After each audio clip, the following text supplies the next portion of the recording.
मेरा नाम शिव शंकर सिंह। हम बांके बाजार प्रखंड के रहने वाले हैं और बांके बाजार इमामगंज डुमरिया की धरती को देख रहे हैं। बचपन हमारा यहीं बीता, 73 साल की उम्र हुआ।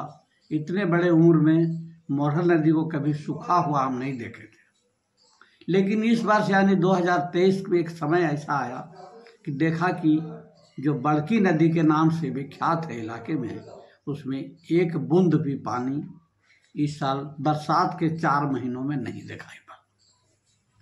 यह भयानक दुर्भिक्ष का संकेत है। इसको हम लोग देख रहे हैं। दूसरी बात कि हम देख रहे हैं कि धीरे धीरे यहाँ पर से कुछ जो बनैले पशु थे, जैसे गिद्दड़, सियार आदि, खरहा, ये सब विलोपित होते जा रहे हैं। चिड़ियों में देख रहे हैं कि बगेरी है, कौवा है, गरवैया है, अब तो कहीं नहीं दिखाई पड़ता है। अब पहले पेड़ों में बड़े बड़े घोंसले होते थे, वह भी कहीं दिखाई नहीं पड़ रहा।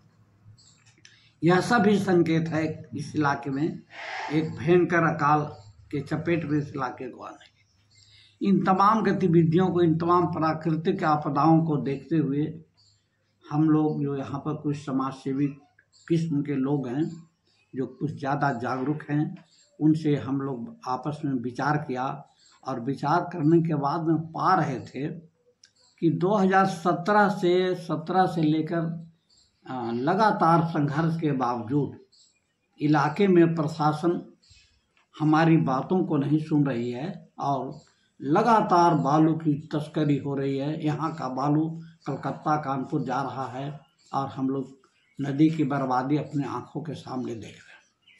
ऊपर से नीलामी। तो इन तमाम बातों, इन तमाम त्रासदियों के विरुद्ध हम लोग एक ज्ञापन लेकर, 9 सूत्री ज्ञापन हम लोग लेकर गए पटना। और पटना हम लोग सबसे पहले जो पर्यावरण कार्यालय है, पर्यावरण प्रदूषण कार्यालय, उसके सदस्य सचिव महोदय से मिले और अपनी जो यहाँ की जो संकट था पर्यावरण का, उससे उन्हें अवगत कराया। और अवगत कराने के बाद हम लोग सोचे कि ये रेवेन्यू डिपार्टमेंट जो है, राजस्व, ये नदी घाट की नीलामी के लिए यही लोग नन ऑब्जेक्शन सर्टिफिकेट देते हैं और खनन विभाग इसको नीलाम करते हैं। तो हम लोग देखा कि क्यों नहीं मंत्री जी को ही पकड़े हम लोग। तो पता लगाया तब मालूम हुआ कि आलोक मेहता जी एक बड़े विद्वान व्यक्ति हैं, जो मिनिस्टर हैं अभी, रेवेन्यू मिनिस्टर। तो राजस्व मंत्री जी के घर हम लोग पहुँचे तो वहाँ मौजूद मिले। खैर उनकी लोकप्रियता हम लोग सुने थे, उनका व्यवहार भी वैसा ही मिला और जनता की भीड़ थी। हम लोग उस भीड़ में 17 सदस्य जो है शिष्टमंडल गया था पटना, उनके घर पर जब पहुंचा तो उनको लगा कि इकट्ठे इतने लोग आए हैं तो जरूर कुछ बात होगी। तो सभी लोगों को छोड़कर हम लोग से बात करना उन्होंने शुरू किया। हम उनको बताए कि सर जी, आप दे दिया नीलामी के लिए NOC, और जिसके वजह से हमारा इलाका नीलाम हो गया बालू, और बालू की नीलामी से धरती का पानी हिल गया, हम पानी कहाँ से पिए, हमारा पानी सूख गया, हम पटाएं कैसे। किसी सरकार के द्वारा कोई हमारे इलाके में नहर नहीं बनाया गया, कोई जल का और स्रोत उपलब्ध नहीं कराया गया, और जो भी एक साधन था हमारा पानी, बालू की नीलामी करके उसको भी नीचा इतना कर दिया गया, इतना गहरा कर दिया गया कि पानी हो गया ऊपर और नदी हो गई नीचे। पानी आता नहीं है, खेत में पानी जाएगा नहीं तो सिंचाई नहीं होगी, तो स्वाभाविक है कि फसल नहीं होगा, फसल मर जाएगा, धान रोपाया नहीं और गेहूं भी पटेगा कैसे। और इतना ही नहीं, भूगर्भ में भी जो जल था उसको हम लोग समरसेबुल से खींच रहे हैं पीने के लिए। यह नहीं सोच रहे हैं कि समरसेबुल सूख जाएगा तब क्या होगा। तो हमारा कहना है कि अगर समरसेबुल भी सूख गया तो जान बचाना मुश्किल है। इन बातों को हमने मंत्री जी को कहा कि सर जी, पर्यावरण की रक्षा कर लीजिए। रेवेन्यू डिपार्टमेंट के NOC देने के वजह से ही हमारे इलाके का जल स्रोत सारे सूखे हैं। तो हम लोग पर्यावरण की रक्षा का गुहार लेकर श्री मान के पास आए।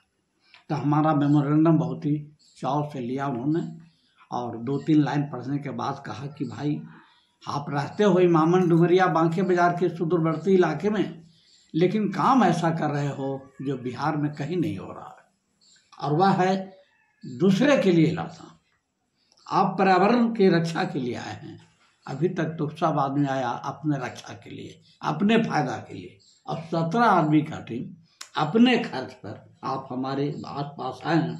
सबसे पहले तो हम आप लोग का स्वागत करते हैं और निश्चय ही इस जो मेमोरेंडम है इसको मैं बहुत बढ़िया से पढ़ के एक बढ़िया नोट बना करके और हम अपनी भूल को स्वीकार करते हुए और सरकार से आग्रह करेंगे कि उस क्षेत्र को बालू की नीलामी से मुक्त कर दिया है।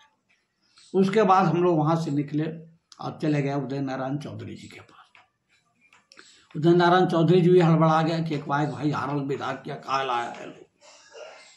तो गए हम लोग बैठे, वो बोले कि भाई हम तो हार गए हैं, हमारा काहे को आप लोग ख्याल किया आज आपने।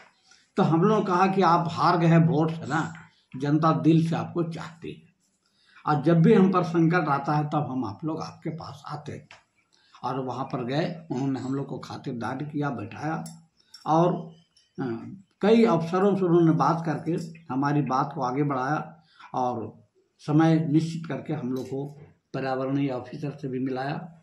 इसके बाद में खनन मंत्री से भी मिलने की बात थी, लेकिन संयोग से वो उपलब्ध नहीं हुए, तो इसका जिम्मा उन्होंने ले लिया और हमें उनको बड़प्पन पर हमें उनको धन्यवाद दिया कि आप हारने के बावजूद आपने हमारा बात को मंत्री जी तक पहुंचाने का आपने जो सो जिम्मा ले लिया और बोले कि आप लोग फोन से बात किया कीजिए, हम हार गए हैं लेकिन उसके लिए कोई बात नहीं है, हम आज भी इलाके के काम के लिए तत्पर हैं और एक फ़ोन मात्र से खाली वहाँ से हमें संवाद दीजिए, हम काम करने के लिए तैयार हैं। तो इस प्रकार से हम लोग वहाँ से काम करके लौटे, बहुत खुशी में आ रहे थे। लग रहा था कि हम लोग को सारा निधि मिल गया और सफलता की ओर हम बढ़ गए हैं। क्योंकि एक हमें रास्ते में ही सूचना मिली कि यह जो प्रदूषण के संबंध में जो 2-3 महीने से जांच चल रहा है, तो जांच के क्रम में जो रिपोर्ट गया वो जनता के हित में गया। अब बालू बचाओ संघर्ष मोर्चा, पर्यावरण बचाओ संघर्ष मोर्चा के हित में गया और हम विजय की ओर बढ़ गए। उसने साफ साफ लिखा कि इस इलाके के पर्यावरण को देखते हुए और यहाँ पर भूगर्भ जल के संकट को देखते हुए इस इलाके में भूमि बालू के नीलामी की बंदोबस्ती का जो प्रस्ताव है उसको निरस्त करने का हम ये अनुशंसा करते हैं। इतना ही नहीं, एक बात हम लोग को और पता चला, वो पर्यावरणीय जो सचिव महोदय थे, सचिव महोदय उनका डिजाइनेशन है सदस्य सचिव महोदय, बिहार राज्य पर्यावरण प्रदूषण नियंत्रण परिषद, बिहार सरकार पटना। उन्होंने बड़ी खास बात बताई और वह बात ये बताए कि आपके जो डीएम है यानी गया जिला के डीएम साहब ने भी नीलामी बंद करने का जो है सो प्रपोजल दिया है कि गया का जो पश्चिमी और दक्षिणी क्षेत्र है यहाँ पर बालू की नीलामी नहीं की जाए, क्योंकि यहाँ पानी सूख जाने का खतरा पैदा हो गया और यहाँ की आबादी संकट में है। और उस पर हैरत तब हमें एक लगा कि जानकारी हमें एक अन्य स्रोतों से मिली कि वहाँ का जो बोर्ड है उसमें कई मेंबर हैं प्रदूषण बोर्ड में, तो उनमें मतांतर हो गया। कुछ ऐसे लोग उसमें बोर्ड में मेंबर हैं जो डीएम के आदेश को ना मानने के पक्ष में, और कुछ लोग ऐसे थे जो कह रहे थे कि भाई जिलाधिकारी का प्रशासन का जिम्मेवारी होती है, विधि व्यवस्था की जानकारी होती है, उनकी बात नहीं मानी जाएगी तो जिला में अराजकता फैल जाएगी।